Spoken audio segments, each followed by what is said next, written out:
Hey there, welcome to Plus Talk on Plus Life, where we're all about turning positive into a plus. You know, the next administration, whoever gets voted in at the end of this election cycle, will be controlling the healthcare of the millions of people like myself living with HIV here in the United States. They'll also be in charge of the nearly 40,000 people who are newly diagnosed each year as when it comes to their healthcare.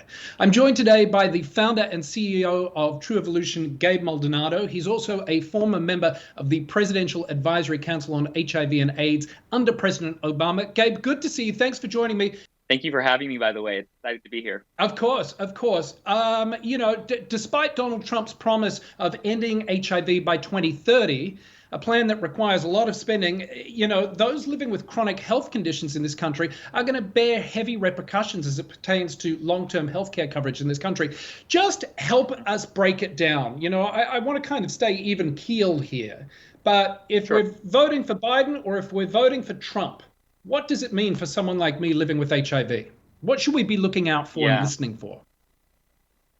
Well, when we have a conversation around HIV, it's impossible to have that conversation and also be talking about all of the multitude of areas of discrimination and lack of access and stigma that many people experience, not just those of us living with HIV. I'm a person living with HIV myself, but I am also a Black man. I'm also a brown man. I'm also a person from an immigrant family.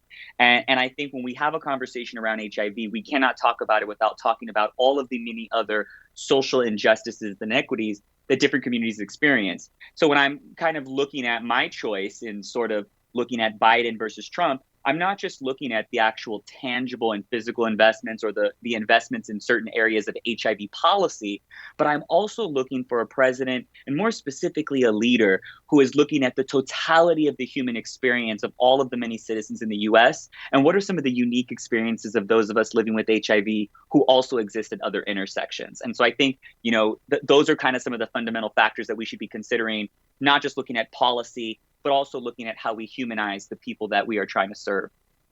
Yeah, absolutely. I do want to touch, though, on the Affordable Care Act, otherwise known as Obamacare. I think this is one area where, both candidates are very sort of black and white in their opinions.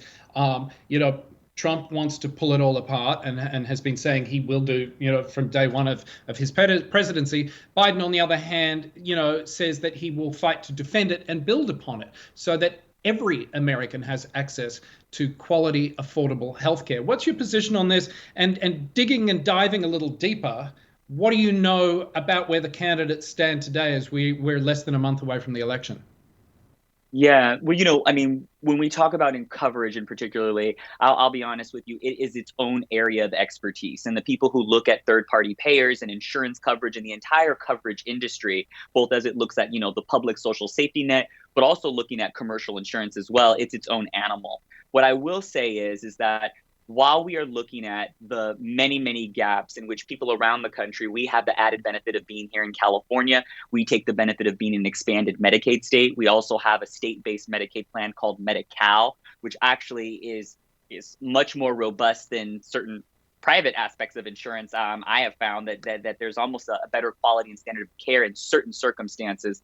But I think when we're looking at the long term of being able to cover people, I think the thing that Americans are really looking for is options, and I think that's always the biggest challenge with folks. And when we say options, I'm not just talking about the different kinds of insurance products, but your availability to be able to access different kinds of resources. So for instance, a person who's living in Riverside or San Bernardino County is going to have access to a particular, amount of network of providers or different types of clinical facilities. But the people who are in Los Angeles or San Francisco have options to a whole lot more multitude of options of facilities and practitioners. So when we're looking at access, it can't just be looked at from the lens of making coverage available, but we also have to make sure that medical services are indeed truly accessible. And I would really challenge both of the candidates. And I'll be honest with you, I haven't heard either of the candidates talk much about healthcare service delivery. And that was one of the many concerns that us had in the service delivery side of healthcare, is that in the wake of the Affordable Care Act and all of these millions of people all of a sudden could get coverage, we did nothing to invest in the actual healthcare infrastructure that is needed to render these services. And so I really want to challenge the candidates to talk a little bit more comprehensively about healthcare and not just about the area of coverage, but also about service delivery and access. Well, and service delivery and access is a really interesting point, especially the service delivery part. I mean, we know if we just even break it down to, as your point earlier about stigmatization in this country, and that those marginalized communities, black, brown, people of color, people of quote unquote minority communities in this country, the service provided is very contrast and very different to what sort of others get in this country, isn't it? Which Yep. only can fuel things like HIV and AIDS and indeed COVID related illnesses. Absolutely. COVID really wasn't a surprise for many of us in the public health system, and particularly those who work in the global health sector. That is not my area of focus, but for those who are in global health, we saw a pandemic on the horizon. And there were many warnings about COVID-19 long before it became highlighted in the media. And I think one of the things that we have to take a lesson away from COVID-19 is that there are so many communities and there are so many populations. And I was talking to someone earlier about this. When we look at some of the disparities in subpopulations, we don't just look at it from a population or a human issue standpoint. So it's not just about being black or brown or gay or a person living with HIV, but all of those identities are exacerbated for someone who's in a rural area, or those who are in isolated geographies, or those who live in states that have an underinvestment of all of their infrastructure, from transportation to housing. And so, for me, much of my background, particularly as it relates to responding to HIV, comes from a social determinants of health framework. So I don't think that we can really legitimately address HIV in any real way until we also look at the other things that intersect it, like mental health, like housing, to access to workforce solutions, transportation, some of the basic fundamentals of living. And so, with that in mind, and for those who are undecided and sitting on the fence who might be watching this, maybe you could lay out a few of each candidate's sort of proposals. I mean, one side isn't giving away a lot of information, to be fair, but help guide someone who might be a little undecided, and perhaps point them in some areas that they should really investigate and do some research on. Yeah, so like I said, coverage isn't my specific area, but to my understanding, originally Bernie Sanders came out with the Medicare for All, and that had a lot of controversy because it placed a lot of power into the hands of the government administering this sort of massive Medicaid program. But from my understanding, the Biden campaign is really focused on providing people who are not able to access third-party insurances. They aren't able to get their commercial insurance. They don't have insurance through their workforce, through their workplace, that they would be able to access sort of this enhanced Medicaid pool where anyone can access this sort of public option to be able to have coverage. And, my hope would be, at least in theory, is that it would work sort of like the way the state of California's Medi-Cal program. Now, I'm also a big critic of the state Medi-Cal program because I think often government creates bureaucracies and there's often a lot of regulation. So, that is one of my challenges. But to the Biden plan, if we are able to create a program in which those who do not have coverage, those who are not able to access it through the traditional third-party commercial market, that there would be a public option, sort of like a Medi-Cal program, that would be available to all people in the U.S. And I think about a lot of my brothers and my sisters living with HIV in the Deep South, particularly those that do not have access to primary care services. This would be an ideal option, particularly for those individuals that don't have consistent employment. Yeah, especially now. In January, the Trump administration offered to let states withdraw from part of the Medicaid funding program, and instead received a fixed sort of annual grant, I guess, which allows the state to figure out how they, distribute that money.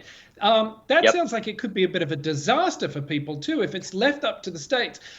I get confused as a foreigner living in this great country. The panic that happens when we hear the term socialized healthcare, and everyone Yeah. here seems to sort of go crazy about it and suddenly start talking Hitler and communism.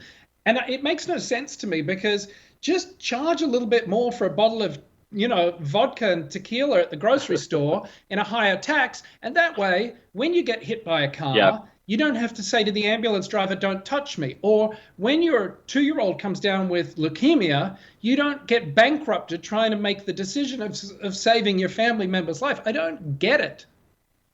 Yeah.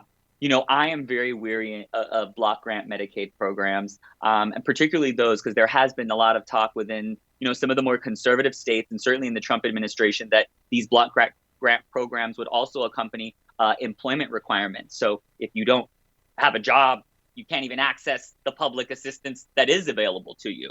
And so I think with block grant Medicaid, one of the things that you have to understand is that states are going to sort of amortize their budget out in such a way that they will be able to meet the minimum requirements for all of the population in their entire state that may need it. So for instance, let's say you are someone who has cancer.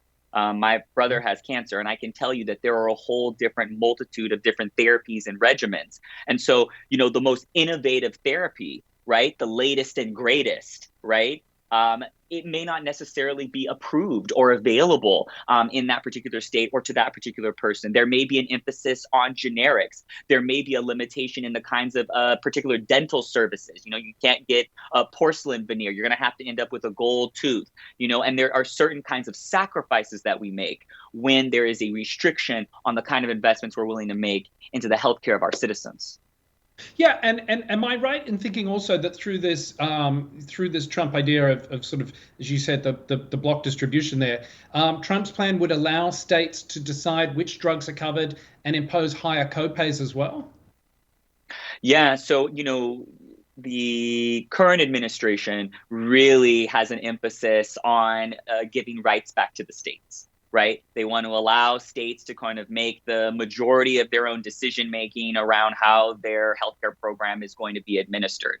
And so, yes, there are going to be very particular regulations, particularly in states that don't have the ACA and are going to be restricting with block grant Medicaid programs. They are going to have to make very particular choices and create what I often call is attrition programs, meaning it almost encourages people to not be in the system. There are going to be so many regulations and red tape and certain special approvals and referrals and pre-authorizations that are going to create real functional barriers to care. And certainly when it comes to, drug pricing, one of the things that often the consumer ends up being the one that pays any kinds of, higher costs for particular medications, it usually gets passed down to the consumer. And I think that is what we've already seen. And I think that's what we'll continue to see under that kind of program. Well, with that kind of program, I don't quite know how you can look to end the whole HIV situation in this country by 2030. Yeah. Gabe, this has been very insightful. Thanks for taking the time. I wish we could spend longer talking about this. I mean, it is so important to get out and vote now, as a matter of fact, and also do your research and do your homework. Gabe, thanks for joining me on this episode of Plus Talk, and all the best, and fingers crossed for a good outcome for all on the November 3rd election. Absolutely. Thank you, Carl. Appreciate you.